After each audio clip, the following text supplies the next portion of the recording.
Well, law enforcement is working hard to keep sexual predators at bay during Halloween. All across the state, Operation Blackout is in full effect.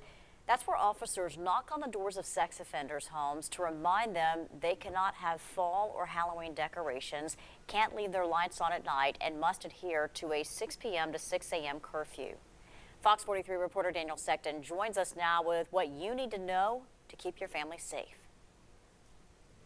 If you've never looked at the TBI sex offender locator map, you should, and here's why. Take, for example, right here in North Knoxville. We'll go to the TBI's website, click Map Offenders, and then enter our location. You can see the address of every sex offender near you. Within 1 mile of the station, 24 sex offenders. Change the range to 2 miles, 93 sex offenders.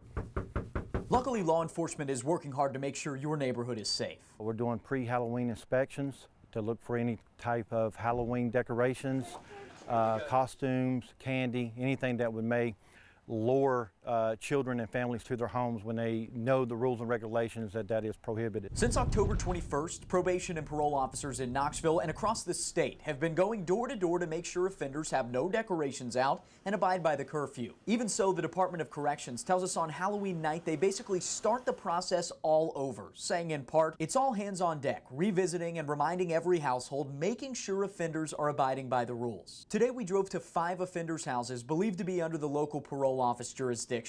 They were adhering to the rules, but officers say if anything changes, they'll hear from law enforcement, with punishment ranging from a sanction to immediate jail time, depending on the offense. This map's a great way to see where sexual offenders are in your area, but it also shouldn't scare you.